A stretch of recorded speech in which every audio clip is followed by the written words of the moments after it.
नमस्कार मैत्रिणींनो, बऱ्याच ताई या ठिकाणी विचारतायत की प्रिन्सेस कटचे जे आम्ही पॅटर्न घेतलेले आहेत तर त्याच्यामध्ये ना ताई आम्हाला जी शिलाई मार्जिन आहे ती वाढवावी लागेल का? तर बघा, या ठिकाणी जे आपले पेपर पॅटर्न आहेत प्रिन्सेस कटचा, या ठिकाणी सपोज मी एक पॅटर्न घेते. ओके, तर हा प्रिन्सेस कटचा बॅक साईडचा पार्ट आहे. ओके, तर हा बॅक साईडला आहे. तर इथे तुम्ही ही ब्लॅक कलरची लाईन बघू शकता, बरोबर. तर ही लाईन आहे ना, ही आपलं काय झालेलं आहे, इथे 1.5 इंचाची मार्जिन दिलेली आहे. तर तुम्ही ज्यावेळेस अस्तरवरती कटिंग करताना त्यावेळेस तुम्हाला ही मार्जिन घेण्याची आवश्यकता नाहीये. इथे टकची उंची सुद्धा दिलेली आहे आणि गळ्याची उंची सुद्धा दिलेली आहे. गळ्याची उंची कमी जास्त करू शकता, आर्म राऊंड सुद्धा तुम्ही कमी जास्त करू शकता. ते इथे 1.5 इंचाची मार्जिन दिलेली आहे. बॅक साईडला मार्जिन घेण्याची आवश्यकता नाहीये. प्लस फ्रंट साईडला ज्यावेळेस तुम्ही कटिंग करता तर त्यावेळेस सुद्धा फिटिंगच्या साईडला 1.5 इंचाची मार्जिन ही दिलेली आहे. एक्स्ट्रा मार्जिन घेण्याची आवश्यकता नाही, याच्यामध्ये मार्जिन ऍड करून दिलेली. प्लस मध्ये आपल्या प्रिन्सेसचा साईड पार्ट इथे जोडण्यासाठी जे आपण इथे पार्ट जोडतो ते इथे सुद्धा 1/2 इंचाची मार्जिन ही ऍड करून दिलेली आहे.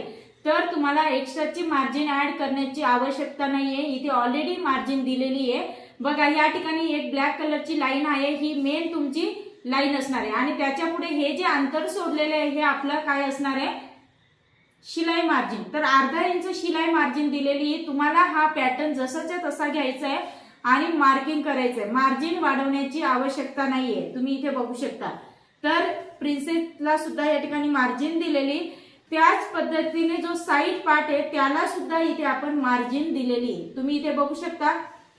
ताई, आम्हाला ह्या दोन्ही पार्टला मार्जिन वाढवायची का शिलाई मार्जिन साठी? तर नाही, बिलकुल नाही. इथे 1/2 इंचाची याला पण मार्जिन ऍड करून दिलेली, उकाईसाठी सुद्धा इथे मार्जिन ऍड करून दिलेली, त्याच्यामुळे एक्स्ट्राची मार्जिन वाढवायची नाहीये तुम्हाला.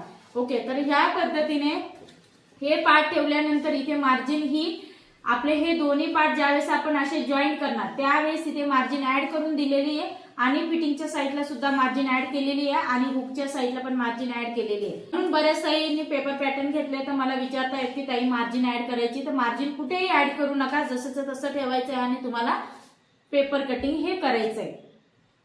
आणि असेच तुम्हाला पेपर पॅटर्न ऑर्डर करायचे असतील, आपल्याकडे सर्व प्रकारचे पेपर पॅटर्न मिळतात, तर नक्की स्क्रीनवरती जो नंबर दिलेला आहे त्याच्यावरती हाय करायचे आणि आपली ऑर्डर ही लगेचच बुक करायची आहे.